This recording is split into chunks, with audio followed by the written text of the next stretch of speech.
Vamos a Armenia. Acompáñanos en este repaso por la agenda informativa de los últimos días.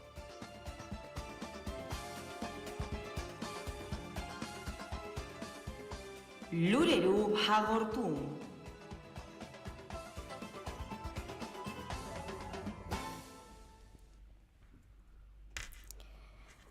Buenas noches, Betty, ¿cómo estás? Hola chicas, José Maró, buenas tardes a toda la audiencia, espero que estén todos muy bien y bienvenidos a este nuevo repaso semanal. Como cada domingo vamos a intentar ordenar un poco lo que pasó esta semana en Armenia, porque la verdad que hubo de todo y tengo una selección de 3 noticias particularmente que muestran, creo, bastante bien el momento que está viviendo el país, así que bueno, si quieren empezamos y vamos por partes. Empezamos, si te parece, la titulaste la más agresiva. ¿De qué se trata esta noticia? Sí, mira, la primera noticia de la semana creo que fue la que más ruido generó, ¿no? Y es por eso que la podemos titular como la más agresiva, porque no fue solo un cruce político, sino también fue una escena bastante fuerte, muy incómoda y además en un lugar público, ¿no? Frente a mucha gente allí, porque estamos hablando de el metro de Yerevan, o sea, el subte, ¿no? Un medio de transporte muy común donde muchos ciudadanos se mueven, ¿no? Con este medio de transporte.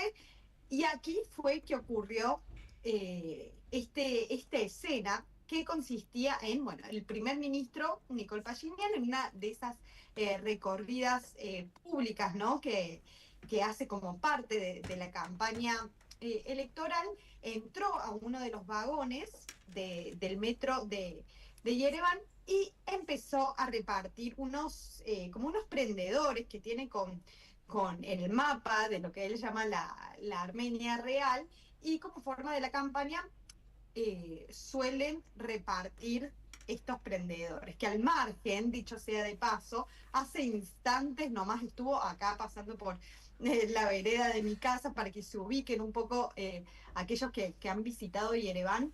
Yo vivo muy, muy cerquita de lo que es la estación de tren, que ahí también hay una estación de metro. Y bueno, hoy tocó, bueno, como parte de la campaña del oficialismo, estar en el centro, o sea, estar en Yerevan. Él suele, bueno, subirse a los metros y demás. Los que nos están siguiendo por YouTube pueden ver una de las imágenes que, bueno, esto fue el cruce puntualmente, que ya les voy a comentar, pero bueno, quería también aprovechar para contarles que hace instantes también estuvo pasando por esta zona y caminando por supuesto, con sus simpatizantes y con el resto de los integrantes de su partido político, ¿no? Sean ministros, funcionarios y demás. Pero bueno, nos vamos a centrar en este hecho.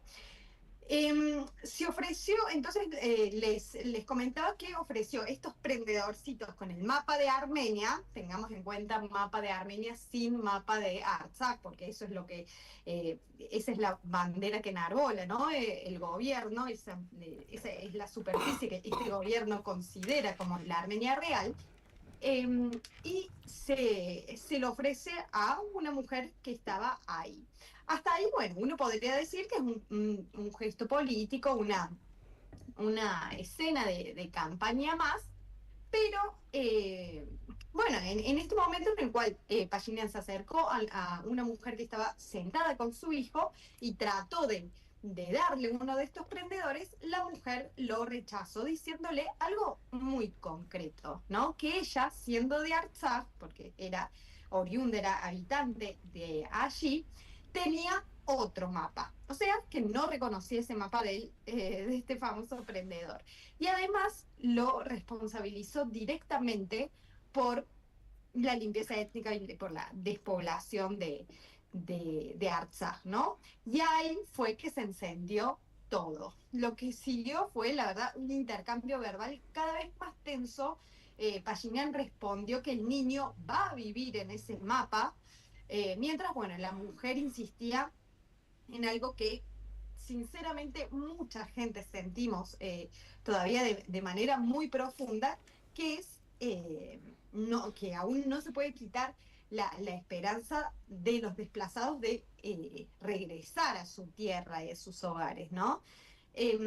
Bueno, la mujer después, bueno, fue identificada como Armine Mosiyan, que casualmente o no, es hija de un comandante de Marduni caído en la primera guerra de Artsaj. O sea, estamos hablando de 1993, ¿no? O sea, su padre perdió la vida en la primera guerra de la liberación de Artsaj. O sea, alguien con una historia familiar muy marcada, ¿no? Por la guerra y por Artsaj. O sea que no era una discusión abstracta esta que tuvo lugar. Era un choque entre, podemos decir, la narrativa oficial y una experiencia vivida, ¿no? Dolorosa, directa. Eh, y lo que molestó a mucha gente no fue solo el contenido de esta conversación, sino el tono, ¿no? Porque no fue una conversación entre iguales, fue entre el primer ministro discutiendo con una mujer desplazada por la fuerza delante de su hijo, en un espacio público, como les decía, y con un tema extremadamente sensible. Pero bueno, después, como suele pasar, vinieron las aclaraciones. Pashinyan empezó a fingir demencia, dijo que había sido mal interpretado, que pedía disculpas e incluso, bueno, escribió en las redes sociales que invitaba a esta mujer a la casa de gobierno o donde ella se sintiera más cómoda para pedirle disculpas en vivo. ¿Y por qué impactó tanto todo esto? Porque la verdad, como les decía, tocó algo muy profundo, ¿no? Porque una cosa es debatir sobre el futuro, la estrategia, el camino del país, lo cual son los temas eh, de campaña usualmente, pero otra muy distinta es discutir con una persona que ha sido desplazada por la fuerza delante de su hijo, como si eh, sobre si debe o no debe seguir teniendo esperanzas, ¿no? En torno a regresar a su hogar, a su tierra. Así que les guste o no, esto deja una marca bastante grande y es bastante significativa esta discusión. Y creo yo personalmente, por lo que veo, por lo que se ve en las redes sociales, fue también un golpe bastante fuerte para el oficialismo, ¿no? Así es, de la mano de esta noticia sigue la siguiente, que es la más determinante. Sí, que está muy vinculada, déjame decirte, con el anterior, tiene mucho que ver y bueno, con esta línea política que el gobierno está marcando cada vez con más claridad, que es cerrar el movimiento de Artsaj, que ni siquiera usan esta palabra Artsaj, sino Garapaj, eh, ¿no? Y presentar las próximas elecciones como una decisión ya binaria, tajante entre la paz y la guerra. Un poco lo hablamos, pero este discurso vuelve y no quiero dejar de mencionarlo porque es algo que está atravesando últimamente todas las semanas de Armenia. En la Asamblea Nacional esta semana, bueno, durante la sesión de preguntas al gobierno, Pashinyan dijo algo que hay que tomar muy en serio, creo, porque no es una frase menor, ¿no? Dijo que en las próximas elecciones el pueblo de Armenia va a tener que decidir si el movimiento de Garapag continúa o no. Y lo planteó de una manera muy simple, ¿no? Para algo tan complejo como esto. O sea, si se decide continuar con el movimiento, eso significa guerra. Si se elige la paz, entonces el movimiento de Garapag no continúa. Así, tal cual como lo escuchan, estamos viendo en imágenes también el momento en el cual está diciendo esto, uno de los tantos momentos, porque ya lo viene repitiendo un montón, ¿no? Es una simplificación enorme la que hace, pero también es una forma muy clara también de ordenar todo el debate político, ¿no? Porque, bueno, el oficialismo se presenta a sí mismo como la única fuerza que decidió no continuar con el movimiento de Garapag, mientras que acusa a la oposición, principalmente a las tres fuerzas que, bueno, que estarían encabezando últimamente las encuestas, que serían con los líderes de Samvel Garabedian, Robert Kocharian y Gagik Zarukian, ¿no? Tres partidos distintos, pero todos opositores a Pashinyan. Los acusa de seguir este camino, por lo tanto, empujar al país a una nueva guerra. También volvió Pashinyan a a este significado del famoso prendedor del mapa de Armenia y dijo que durante años el país estuvo al servicio de los intereses extranjeros, intereses geopolíticos, a través del movimiento de Garapaz, y que solo cuando Armenia reconoció plenamente su territorio internacionalmente reconocido, se volvió un Estado más soberano, más independiente, más seguro. Es un cambio de paradigma muy fuerte, la verdad, porque implica algo más que, una, que una estrategia diplomática. Ya implica como una reinterpretación total, ¿no? Del pasado reciente, de hace unos meses, o hace un par de años, ¿no? También de la causa de Artsaj en general, del conflicto, de la identidad política armenia después de la independencia. Y este enfoque, bueno, no solo lo sostiene el primer ministro, sino también lo repiten otras figuras del oficialismo. Por ejemplo, el diputado Rubén Rubinián dijo que si la oposición llega al poder y aplica lo que propone, eso llevará a una guerra segura. Alain Simonian, el presidente del Parlamento, también fue más explícito y dijo que estas elecciones van a ser una elección justamente entre la paz y la guerra, y que el partido gobernante es un partido de paz, mientras que la oposición es un partido de guerra. Y si uno escucha eso, junto con otras declaraciones también recientes de Pashinyan o del canciller, que recién veíamos las imágenes, el cuadro se vuelve cada vez más fuerte, porque, bueno, también dijo, por ejemplo, esta semana que la limpieza étnica de Artsaj, o sea, que hablar de este tema es perjudicial, que la agenda del reconocimiento del genocidio armenio es una política anti-armenia, que hay que abandonar la lógica de ser refugiado o expulsado por la fuerza y asumir que Armenia es ahora el hogar de los desplazados.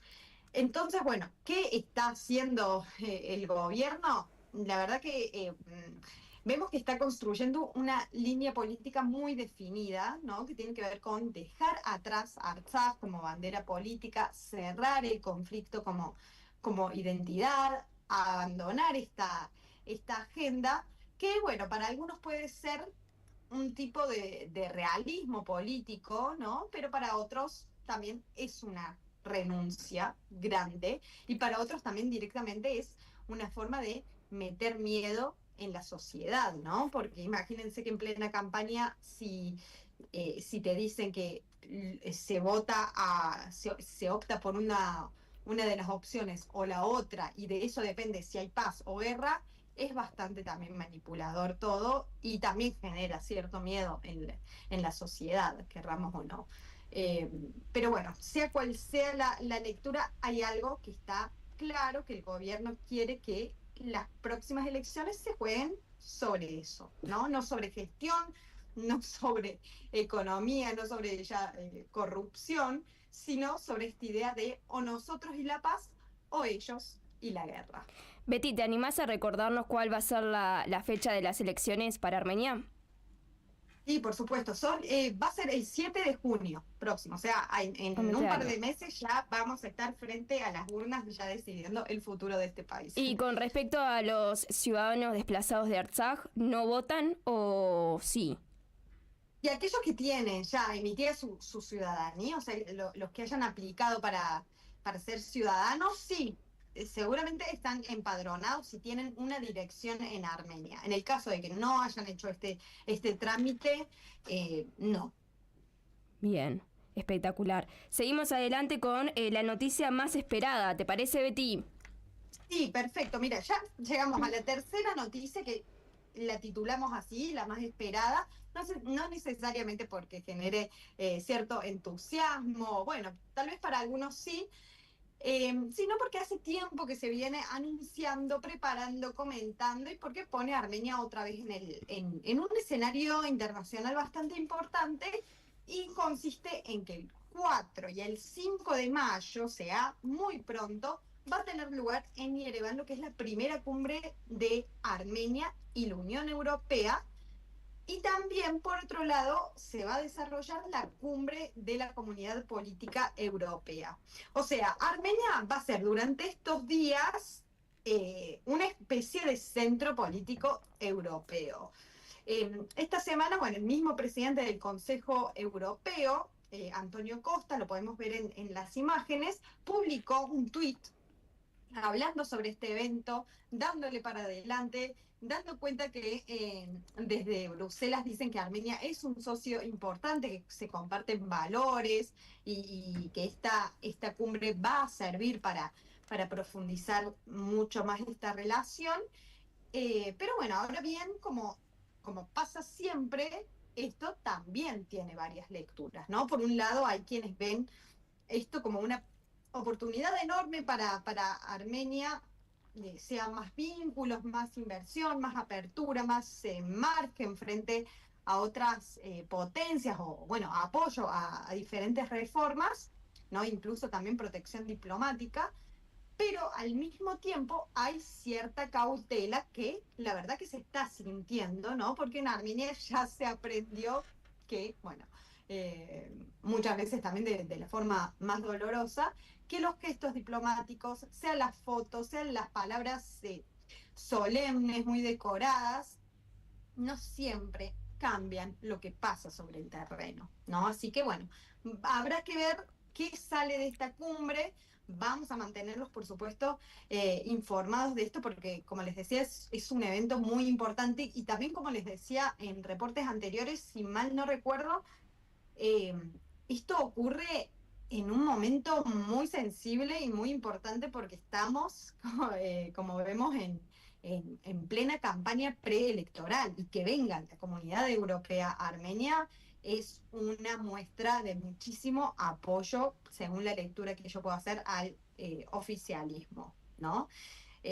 Así que bueno, de esta forma cerramos este reporte de esta semana. Como ven, bueno, no estamos simplemente ante una campaña electoral, sino que estamos ante una discusión mucho más grande, ¿no? Así que bueno, gracias por acompañarme una vez más. Nos reencontramos el próximo domingo para seguir poniendo en palabras y tratando de entender lo que pasa cada semana aquí en Armenia y en la región. Te agradecemos, Betty, te mandamos un saludo y un buen comienzo de semana.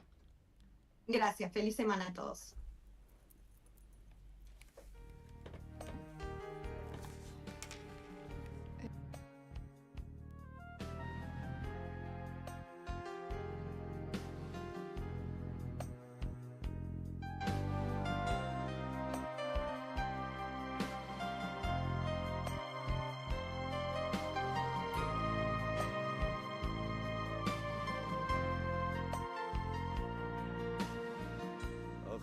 Ինչկա կարոտել եմ ձեզ Սիգաբանց լերներ հայոց աշխարի Վազել եմ հոգնել ձեր լանջերում ես Իմ լերներ